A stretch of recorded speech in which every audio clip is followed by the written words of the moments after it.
Thank you for listening to Chakras and Cusswords. This podcast has been brought to you by Anchor. Anchor has sponsored, distributed, and helped me create a good podcast to you. So if you have been thinking about making your own podcast, I suggest you use Anchor. It's easy to use and it's free. So go ahead, create your podcast, and I can't wait to hear it. Thank you for listening.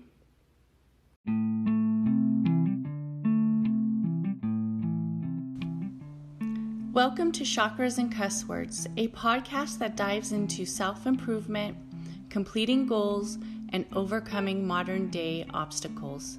I am your host, Katherine, and together we will address our fears, establish self-awareness, and complete self-growth through honesty and reflection. Remember to please like and share this podcast. Thank you.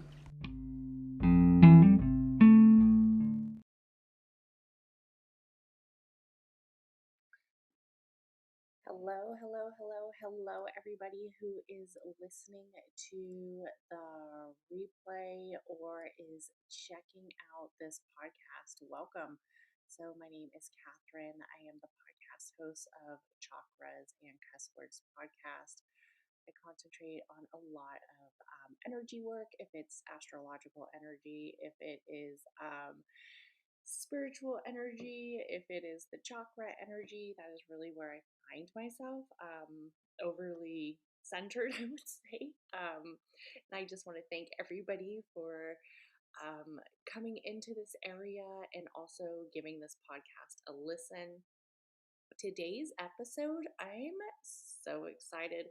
I can't remember if I did this for 2022, but it is a new year coming up, and we have some new astrology dates. And I'm actually going to talk about how I feel the astrology is going to be for the year of 2023.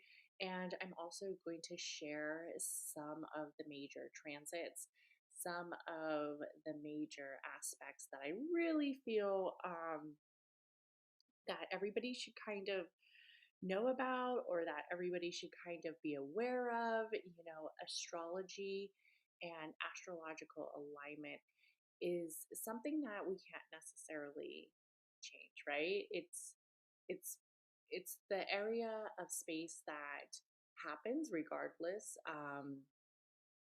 We can't choose the time that we were born. We can't choose some of the things that happen in our path, but understanding that we can look at it in a different perspective, at a different angle, and maybe in some ways kind of justify or explain why this energy might feel either joyful, or it might feel a little bit overwhelming at times, or it might feel like it's just too much, right? And I think sometimes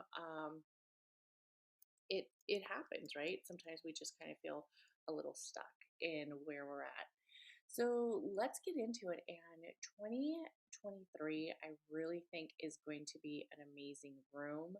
I think it's going to be an amazing room for like a space for a lot of people. I think this area is really going to just show a different dynamic. I will be honest, the beginning of the year, we're not going to feel much change. We're not going to feel much of a shift of area. And I will be going through some of the retrogrades. I will also be going through some of the major transits that are really going to feel that shift, right? And we do have some big aspects that are really happening in 2023 that is very different. Of course, we have Jupiter.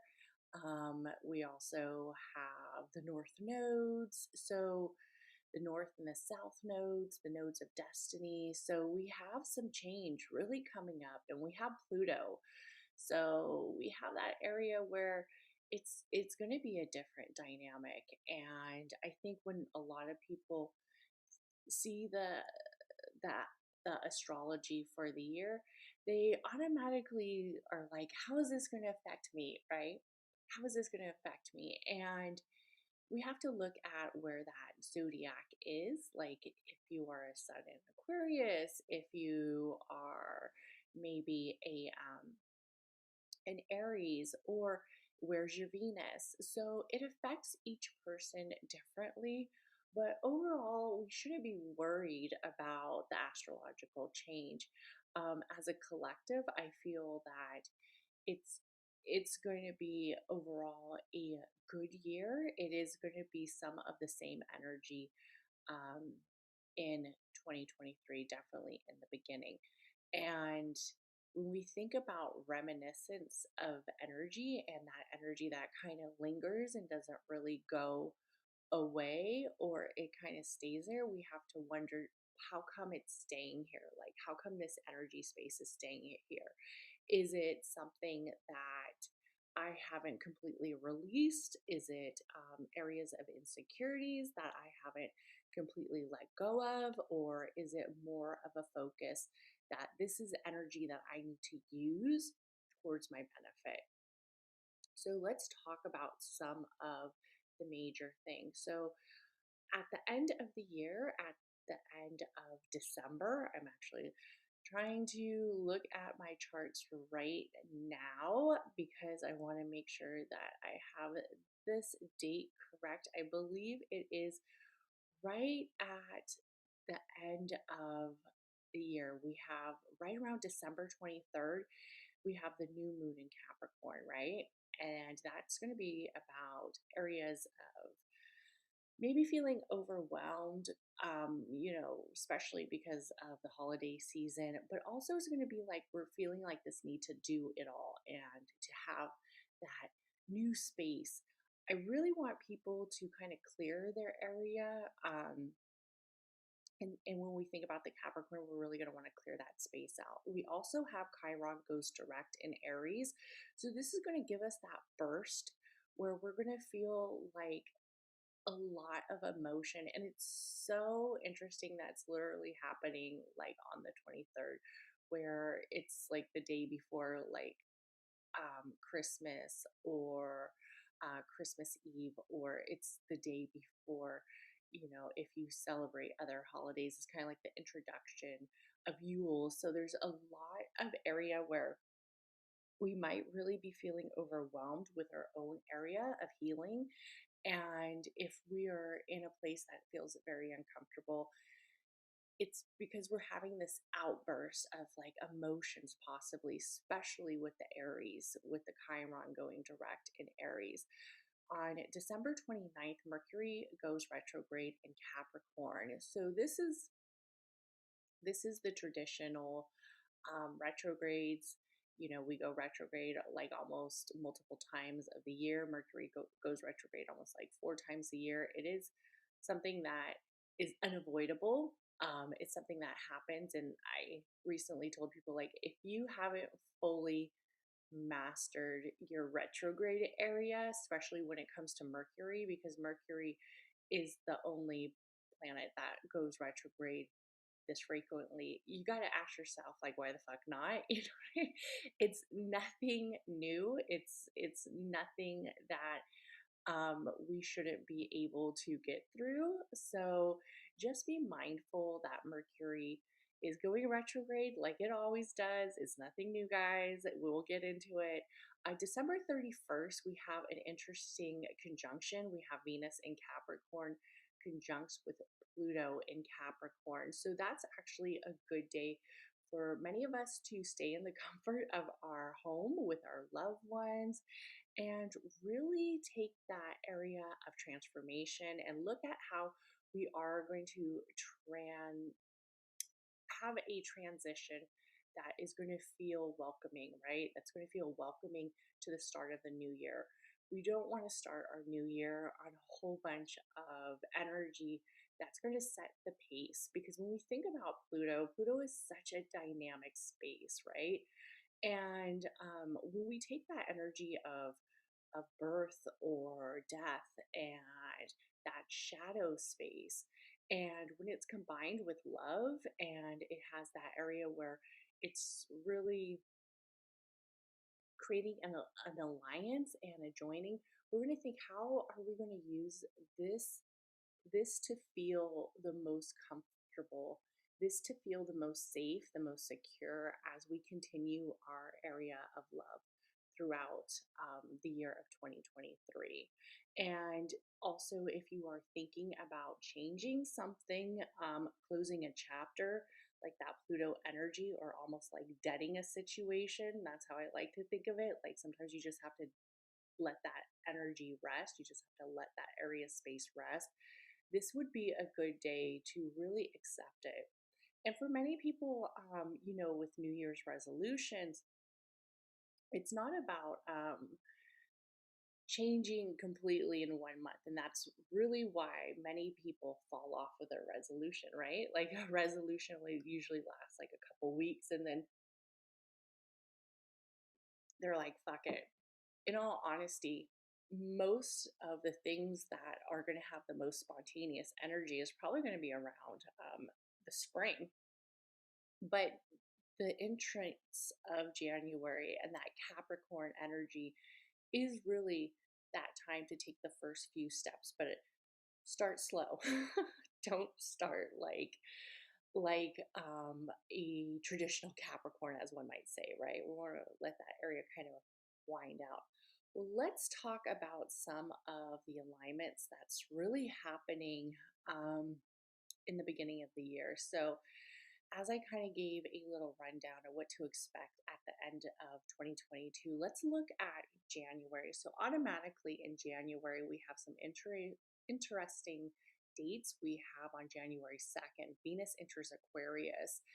This is a good time for for possibly some change. Possibly some change, maybe with women, with the areas of the feminine energy, with especially with the areas on more of a community level, on a collective level. But we also have to remember, is we're going to have it still aligned with Saturn. Saturn hasn't left Aquarius. So Saturn and Venus will be met into Aquarius. And this might create this area where there could almost be like further restrictions, or the feminine energy could be feeling very like constricted or having to face its areas of responsibility. And when we look at this space, we're going to want to understand that for each feminine energy, and it doesn't matter if you're male or female, but for each yin energy, we have to think, what is it that's really holding us back? Or what is it that we're fearing? Or what is it that we want to express as a collective? I wouldn't be surprised if there was some type of movement when it really comes to spaces of the feminine. And this could be worldwide. A lot of these astrological events are happening, all around the world. It doesn't necessarily have to be the US, but this could be in different areas as well. So when we think about this Venus entering Aquarius, we have to think, what is the Aquarius really, stands for? It stands for the collective. It stands for that space of collection, of the feminine, of the the healing of the feminine, of the giving to the feminine, of that space when it's combined with Venus. So let's look at it like that. Let's expect change. For a lot of women, we need change. We need gender equality. We need different aspects. There's a lot of women in the workforce who work just as much as their male counterparts. And I think this energy being aligned with Saturn, something's going to happen with that dynamic. Also, around January 6th, we have a full moon in Cancer. So, that is a good day to really start some of your creative areas, a course towards the feminine, especially with the releasing and the healing. And for those who follow Chakras and Cusswords Podcast, I don't do any of the full moon readings anymore, but I will still be doing the astrological dates for each month, getting more in depth into it. And I'll be honest, it's going to be very hard to go into the whole rundown of 2023. So that's why you're going to have to check back in for each month to see what is really kind of taking away. It's hard when it's a whole year because there's so much happening. In January, we also have Mars going direct. Mars is still in Gemini, so that's a very dual, um, conflicting area around the communication. We've been seeing it with a lot of Gemini zodiacs. We've been seeing it with a lot of heavy Gemini placements. Maybe they're feeling overly aggressive. Maybe that area is feeling overly direct. Maybe it's feeling very impulsive. We also have Juno, the asteroid, entering Aries around January 13th. And then on January 18th, we have Mercury going direct in Capricorn. Remember, Mercury hit retrograde on the 29th. So for the retrogrades, we'll get into it a little further. I'm just going to give you the rundown on some of the major aspects that I think that people really need to pay attention to for the year of 2023. And I know I talk fast, but hey, I'm trying to make this recording not too long.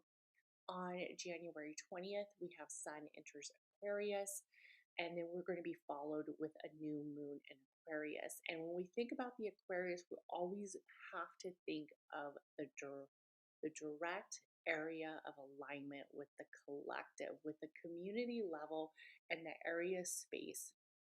The collective is a very strong space. It's a space that I feel that most people overlook when they think about astrology. They tend to think about just how is this astrological alignment helping them or helping how they feel at the current time. But when we think about Aquarius, we always have to think of the collective and how can we help the collective? How can we embrace the collective? How can we be one with the collective? January 22nd, we have Uranus going direct in Taurus.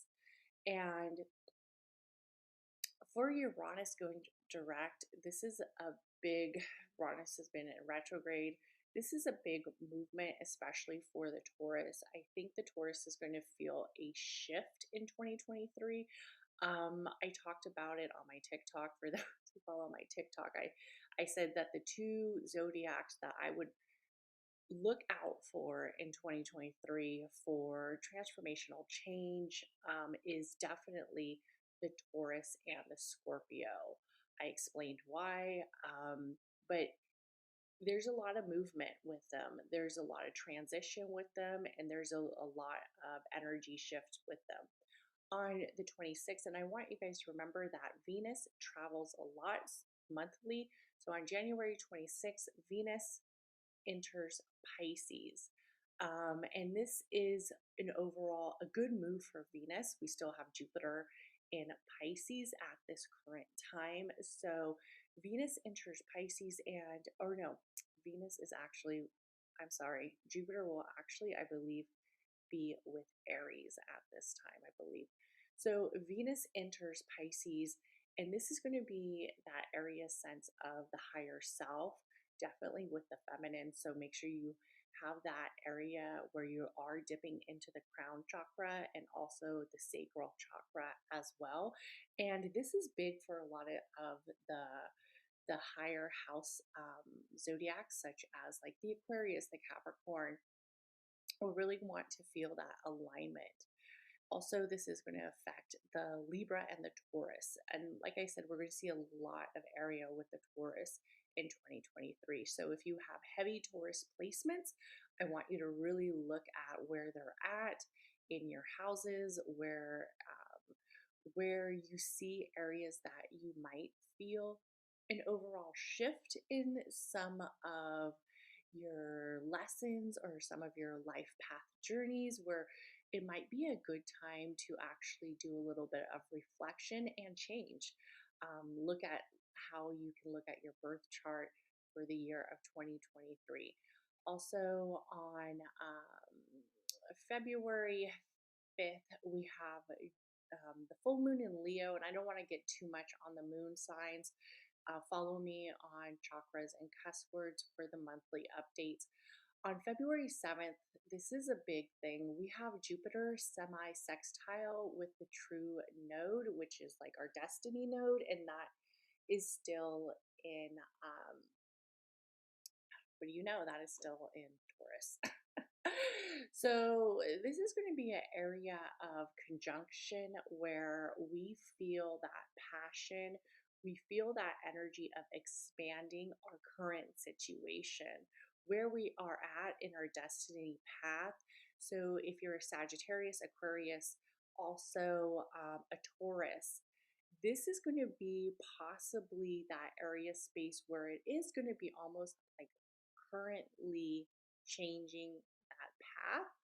Also, where you're seeing reflections on that path, where you're saying, you know what, I do want to commit in this relationship. Now that I think about it, I'm not restraining myself. I'm actually creating something that's leveling me up, right? I'm actually creating something that's leveling the relationship up. Or maybe I am going to take that job promotion, or maybe I am going to start to write my book. Maybe I'm going to have that energy that's going to feel truly aligned in my purpose.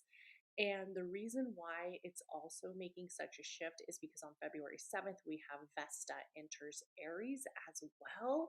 So just creating this alignment of taking that first step of creating something new towards the life path of the current situation that you are in. So that doesn't mean reflecting again, that doesn't mean healing again. It means of right now. What is it right now that you really want to take hold of, what you really want to move forward with? If it's a relationship, if it's creating a community, if it's creating your business, if it's becoming one with your love for your partner, like really maybe falling back in love with your partner if it's been a rocky time for you guys, or maybe it's closing that chapter. But this alignment with the Jupiter semi sextile with the destiny node of the North Node in Taurus is going to say, hey, we got to wake up. We got to do it, right? we got to move forward. Also, the beautiful alignment with the collective is not going to be ignored in the month of February. Like the month of February is such a powerful month for anybody who is an Aquarius. If they have strong Aquarius placements, Aquariuses are very a dynamic bunch. And it's something that I always tell you guys, your sun energy. I got into it a little bit on the Instagram. Your sun energy, you're going to feel the most during that time. Your solar return, like let's stop looking at the Saturn return, right? Let's stop looking at that area space, that of fear or constriction or responsibilities, and we all have to have it all figured out. Let's start looking at our solar returns. Our solar returns is that space where it really comes to us. The energy feels aligned. Sometimes it could actually be some of the most intense energy, beneficial or non beneficial at the moment, right? So we always have to look at what is going on for that zodiac during that solar return. We have Mercury enters Aquarius.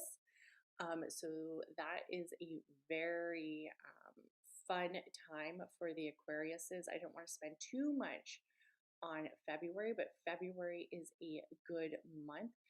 Then, right around March 2nd, we have Mercury enters Pisces, Saturn semi sextile, and Pluto with Capricorn. So Pluto's still going to be in Capricorn. Saturn is still going to be in Aquarius.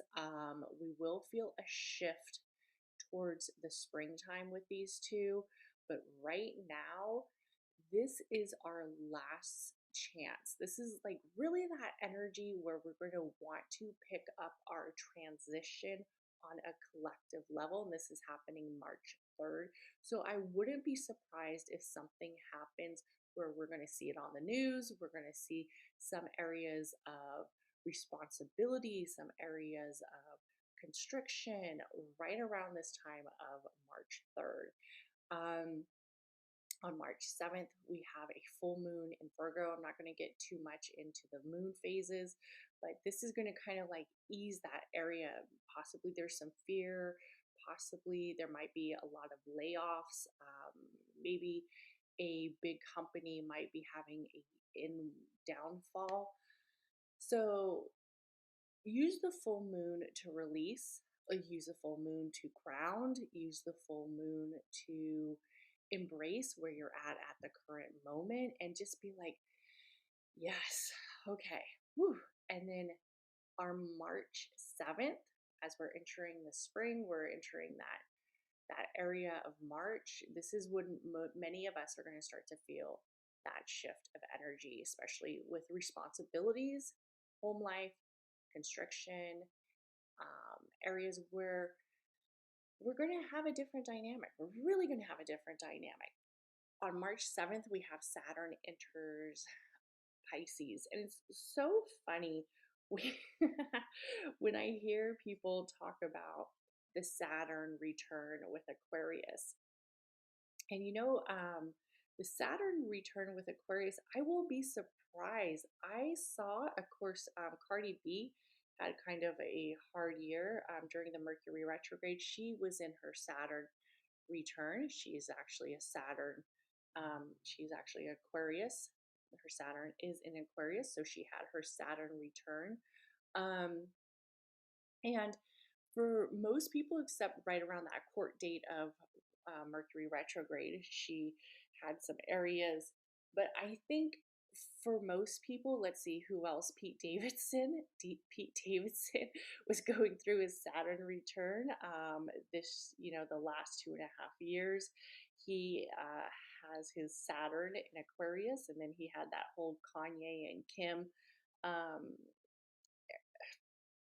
I don't even know, relationship. But I think he jumped back pretty well, right? He kind of did a rebound. But what really stands out to me is when we have a Saturn return, the spotlight is kind of on us. Astrologically, unintentionally, the karmic space is on us. And we don't necessarily understand why. We don't really see it. But another alignment that just had their Saturn return isn't even a person, it is an entity. So the Addams family, the original Addams family, is on their second Saturn return at, I believe they're like 56 years old, right? Because I did read the birth chart of the original Addams family series, and they are on their second Saturn return. And of course, we have the Wednesday Addams series on Netflix, like beating Stranger Things. So the astrological karmic energy tends to come back more unintentionally, and sometimes we don't see it consciously during our Saturn return. We have to remember that the Saturn is that area of karma, of frequency, of responsibilities. How are we living in our responsibilities? How are we embracing our responsibilities? And how are we taking it to the next level? How are we taking it where it feels aligned with us, right? It is a beautiful planet. I know many people have been taught to fear Saturn, right? It's that kind of Roman god that's very dominant, and the stories of how dominant and, I guess you could say, evil Saturn was, right? How that Saturn energy is just like, ugh. But in all honesty, it is the ruler of Capricorn and Aquarius, because before Uranus was discovered, it was Saturn. So we have to look at that area of it being our responsibilities, what it is that we need to take place in. So if anybody is going through their Saturn return as Saturn enters Pisces, it will be okay. Just take a few deep breaths. And then on March 12th, we have Jupiter conjuncts Chiron. This is a day to really expand on the releasing of closing the chapter of the past, releasing that wounded area. Also, we have Venus enters Taurus on March 16th. Sun enters Aries, and we have that happening around March 20th. On the 23rd, this is the day that a lot of people are anticipating, right? So now we have Aquarius um, empty of Saturn, right? And a lot of people are saying that we're going to see a shift of energy with like the healers or the collective that really care about the community, and they really care. Like the advocates are going to stop advocating. I think that's a bunch of bullshit. I don't think it's going to affect the collective on that level. I do think it's going to affect the collective on a different type of level, where the collective is possibly going to do a full embrace of change. Possibly a lot of people who maybe have been a quote unquote working for a corporation or a nurse or a doctor or somebody who did that area where they really fed into the collective, they might actually take it where it's away from a corporation, where it's away from a energy that feels very like these are your responsibilities, these are your constrictions, this is what you have to do. That alignment where it's going to feel very like almost like chokehold, right? It's going to feel very tight, where the person might have been working in a space or had a relationship that felt very constricted, and the collective might say, yeah, no, I'm still doing what I'm doing, but I'm going to do it on a different flow. I'm going to do it on the Aquarian flow. And then when we have Pluto entering Aquarius, this is where they're really going to close it. They're going to let that chapter of their life just kind of fizzle out, and they're going to say, yeah, that's that. Also with March 23rd, I think something's going to happen on a world event.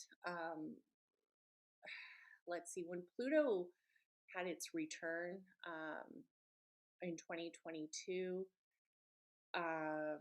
and came back after being gone for, I don't know, since like the 1800s or something. I can't remember. That was the day that Russia invaded Ukraine. So when Pluto hits again, I do think there's going to be something on the worldly level. When Pluto shifts, even though Pluto is the smallest and like furthest away, right, planet, I do expect something to happen on a collective level, on an area where it um, feels very dominant. It feels very aggressive, and there might be some space that feels extremely intense. And I don't like fear mongering people, because I don't think that's what astrology should be, right? We shouldn't embrace astrology to create fear. We shouldn't embrace astrology to create that area of anxiety. We should embrace astrology so we can explain how come we might be feeling certain alignments, how come we might be frustrated at our spouse for no reason, how come we might want to leave our career, right? What is going on in the sky? What is going on in the cosmic energy that's creating this shift, that's creating this dynamic where it just doesn't feel like an energy we were used to? And usually it's because it's happening astrologically, and that is being resembled interpersonally. On March 25th, we have Mars enters Cancer. We have a good time for April 3rd. Mercury enters Taurus. And then we have Venus enters Gemini on April 11th. On April 14th, we have Saturn sextile the North Node, which is still in Taurus. That's going to be an energy around, of course, around the destiny of right here, responsibilities. Do I think there's going to be like something very significant, a like what we saw with the pandemic? No, not necessarily, but I do think that there is going to be some significant energy. Possibly there might be some energy where people feel like they can't be exactly who they want to be. April 15th, we have Vesta enters Taurus. April 20th, we have the Sun enters Taurus. And then we have the start of the Mercury retrograde in Taurus. So, like I said, if you haven't figured out how to use your Mercury retrograde energy, this is a perfect time to establish that, especially as it is with Taurus. I know Capricorn, there's a lot of areas with communication, work. But when it's in Taurus, this is an area space where we're going to want to let go of that energy of frustration. We're going to want to let go of that energy of always feeling stuck in our roots. We're going to work a little bit more with the root chakra, which means opening it up. A lot of people are always centered off of a blocked root chakra, but we have to remember that our root chakra can be excessive as well. And having an excessive root chakra isn't necessarily ideal. That's a space that we're going to want to move forward with, especially as we hit the Pluto retrograde happening on May 1st in Aquarius at 22 degrees. So for the Pluto retrograde, I do think, like I said, something's going to happen on a collective level with Pluto again. I do think this is going to be an energy where we're going to have to kind of heal it out. We're going to have to move it forward at 22 degrees. Definitely, we're going to have to realize who can we align ourselves with personally, who can we stay with that feels um, that lets us feel that area of expression, but also lets us feel that area of transformation and transition, and lets us feel that energy space. On May 2nd, the first week of May is um, pretty high frequency. We have the Pluto retrograde, we have Juno enters Gemini, we have Pallas enters Leo, and we have a Jupiter semi sextile in Neptune. So this is a big, big month. May is a lot of transition. May is going to be one of those months, May and February, but definitely May is going to be one of those months that we feel a lot.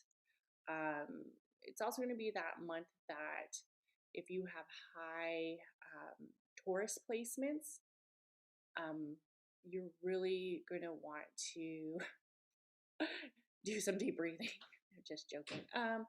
But you're definitely going to want to look at it at an area where you are fine with who you are, right? You don't have to explain too much. You don't have to get people's approval. You're going to move very naturally in this energy alignment. Most Tauruses are very structured in their own ability. Most Tauruses have that center about them where people just want to say, like, why are you like this? Because I'm a Taurus, right? And but you're also going to want to ease up a little bit, especially in the relationships, because for the Taurus placements, you're really going to be feeling it in May. Also, we have, what do you know? We have Venus enters Cancer, and then we have Mercury goes direct on May 14th. Also, the start of May is usually eclipse season. The eclipses usually don't change. We have a full moon lunar eclipse in Scorpio. That's very traditional for the Scorpio placements, but you want to see where your Scorpio placements are, what house your Scorpio rules, if your Scorpio zodiac is centered in a house, what astrological alignments you have with Scorpio. So check your charts for May 5th, especially towards the full moon lunar eclipse. And like I said, to get into the deep dives, I do the monthly reviews. So that will be something that I will definitely talk about on the monthly review of May when we get to May. We also have Jupiter enters Taurus. So a this is why I said that Taurus and Scorpio are going to be the zodiacs that you look at, because we have Jupiter enters Taurus on May 16th. And Jupiter's all about expansion and growth, a lot of positive energy for the Taurus in 2023. If you are a Taurus that is looking for transition, looking for change, looking for up leveling in your Taurus placements, check your charts, see how you can use this energy. With Jupiter entering Taurus is an amazing time for the Taurus to bring that legendary status about them, right? To really feel that safety, that foundation that they've been yearning for in 2022. 2022 was kind of like that play for them, right? That energy that felt like this is what you can do. This is where you can be. But 2023 is really going to be that area where they're going to make these steps to the next level. I do feel a lot of strong energy for Taurus placements, possibly if it is a new relationship, a new engagement. I told a couple people on my podcast, I do think that some Libras are going to be getting engaged in 2023 as well. And, that could be like a Libra rising, that could always be a Libra and Venus. Of course, check your charts, but especially for the Jupiter enters Taurus, this is a big shift. And Jupiter then squares the following day Pluto. So when we have an area like this, and I'm going to talk about it on the area of relationships, when we have an area like this with the Jupiter enters Taurus, mass shift of energy just right away. Bam. Then we have Jupiter square Pluto. Either there is a new birth to the relationship or there is a death to the relationship. So either we say, yes, this is working, and yes, I'm in love, and this is possibly my life partner, or this is going to be that space where you're going to say, yeah, no, it's time to break up. And we're looking at this, not only the Tauruses are going to be feeling this energy alignment, definitely the Tauruses. Like I said, Taurus, it's like max, right? But we also have to look at the Sagittarius, the Pisces, and also the Scorpio. So Scorpio is dynamic in its own unconscious state. The Scorpio, we have Pluto. Scorpio, we also have is direct opposing Taurus. So we have to remember that whatever energy the Taurus is somewhat feeling, the Scorpio is like, here I am.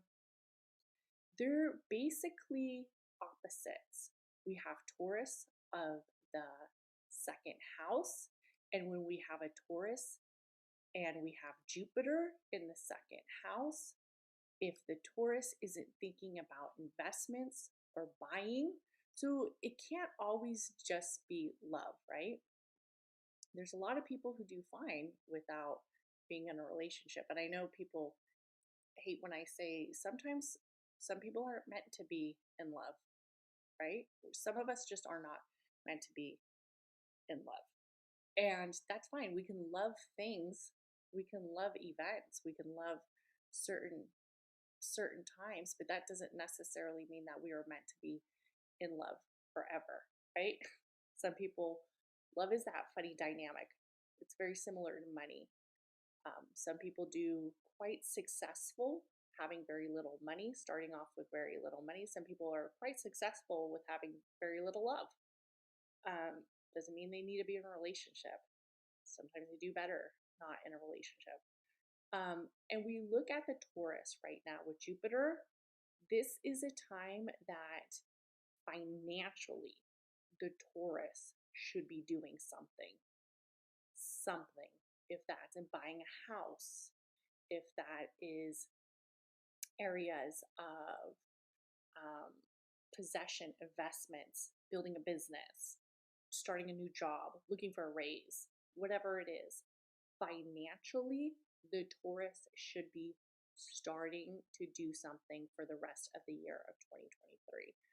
Then we have Scorpio, and Scorpio's the 8th house, right? It's that area of connections, deep connections. It's the area of, death. It's that area of regeneration. It's that area of endings, of beginnings. So for the Scorpio, they might be saying goodbye to a lot of things. They might be saying goodbye, goodbye. And I'm going to kind of like jam through some of these dates because I don't want to make this recording too long. So we also have, and I really want to try to explain it as I go, but there's so much happening. Okay, so we also have Jupiter squares Pluto, new moon in Taurus, literally 2 days later. May 20th, we have Mars enters Leo. This is going to be another fiery dynamic, especially for the Leo placements. I feel like the Leo placements have been very quiet.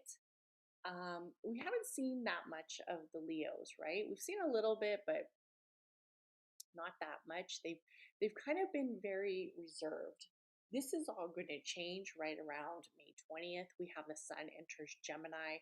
Geminis have been causing a ruckus. They're going to continue. They're going to continue to cause a ruckus all the way, probably till 2025.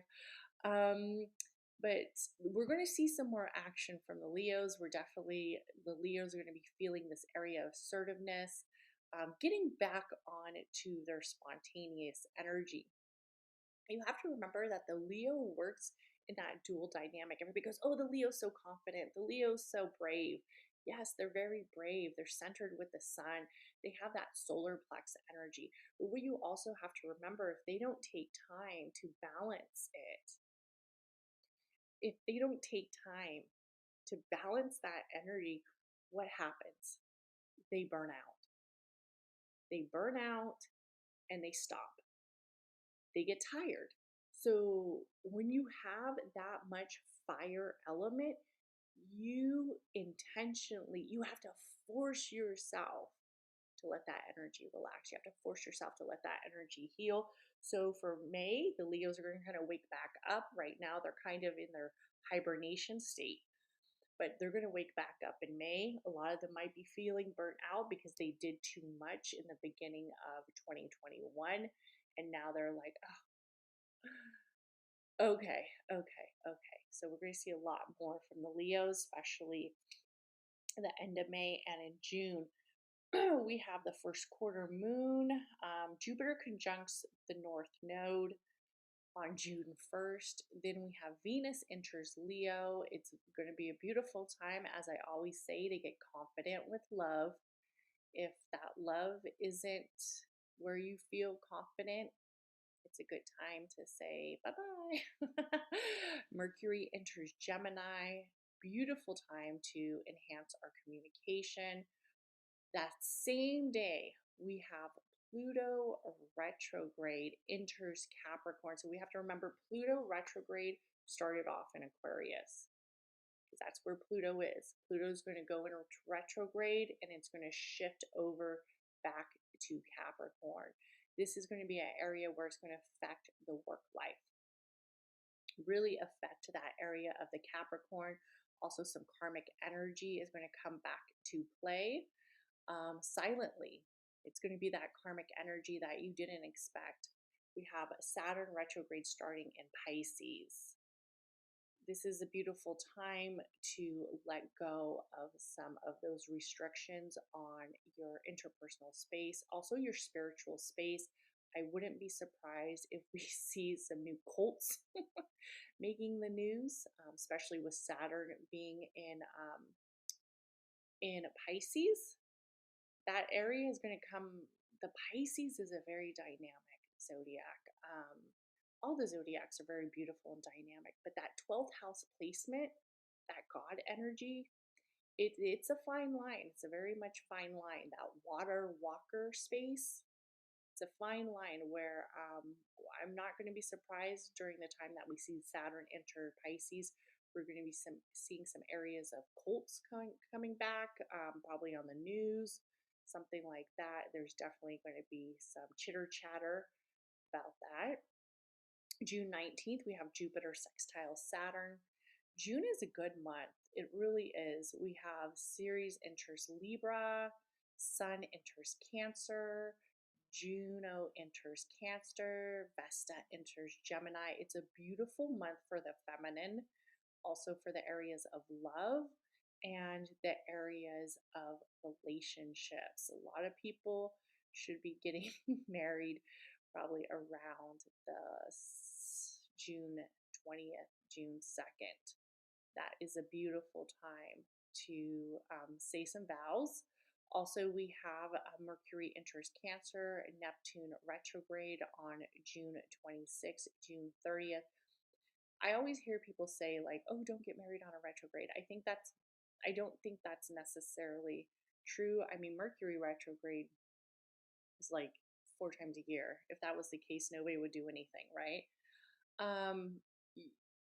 Stuff still happens in these months during retrogrades. So yes, Neptune retrogrades on June 30th in Pisces. We still have Neptune in Pisces with Saturn. So there is going to be a lot of delusions, a lot of areas of godly essence, especially, like I said, we're going to see some cults coming back.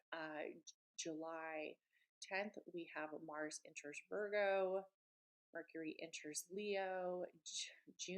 July 22nd, Gemini semi square Neptune, Venus retrograde,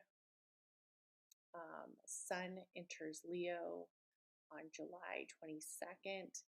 And right around July, we're going to have a new transition of the nodes.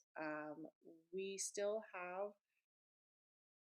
is it July or August? So right around July, we're going to have a few more alignments with Chiron going retrograde, the Pluto in Capricorn in retrograde is going to square the North Node. That's still in Aries. So that's going to actually be a day where a lot of people are going to feel a little hesitation. They're going to feel a little stuck. There's probably going to be some breakups, some people saying goodbye to certain chapters. We have full moon in Aquarius. Then we have, I'm trying to go through just some of the days that I think. October, we have Mars enters Scorpio. That's a big one. And I am trying to see what days I really want to talk about because this is a lot. So for the rest of July, because I kind of want to finish July out because July is going to be a powerful month. We have Pluto square the North Node in Aries. Then we have the full moon in Aquarius. Then we also have Saturn semi-square Chiron. Then we're going to enter, the sun enters Virgo season, and we're going to have Mars enters Libra and Uranus retrograde in Taurus. And Uranus is going to hang out with Taurus until, I believe, 2024, and then it's going to move over to Gemini. That's a whole other thing. Jupiter retrograde in Taurus. So that's going to be a day that's going to be extremely intense. And then we have Mars enter Scorpio, another new moon solar eclipse. And then we have a full moon lunar eclipse on October 28th. And then we have still in November 25th, Saturn semi-square Chiron, which Chiron is still in Aries. And that is going to really be that energy where there's going to be some dynamics of people either leaving their responsibilities, leaving their area of confinement. Also, we have Chiron going direct right around December. So the stations I'm not going to get into too much. I do want to, before I talk about the ending of the year, 2023 overall, I don't feel like it's going to be as intense as it was in 2022 for most people, especially for the people who are aligned with Saturn. We're going to see some more areas of egocentric and high energy, especially, like I said, I'm going to be very surprised if we don't see anything happen with like a cult becoming exposed. So the nodes will stay. The North Node will stay in Aries, and then it hits over. I'm sorry, the North Node is in Taurus, and then it is going to move over to Aries on, I believe,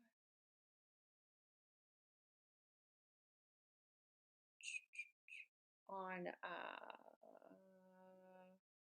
July. Just trying to find my date. I'm kind of like all over the place with all these damn charts. So when this happens, it's going to be a shift for the Aries and the Libra. So the South Node will go to Libra, and then the North Node will go to Taurus. So it's going to be opposing again. Of course, like how it was um, with the Taurus and the Scorpio. But this time it's going to be more centered around the Aries and also with the Taurus. So, with the Aries and the Libra. So when this happens, we're going to see that shift where the Aries is going to really want to make some changes like here and now. Like it's going to feel very, very soon, very spontaneous. So if you are at Aries placement and that is happening with you, just be mindful. Like there might be some Aries that like quit right there on the spot. Maybe move all their shit and get out of Dodge, right? Just be very mindful that very spontaneous energy. Try to have some area where you think about it before you speak so intentful. It's going to be a time of transition. Also, for the Aries, you're going to want to be a little bit mindful. And that's going to happen on July 17th, is when the North Node enters Aries and the South Node enters Libra.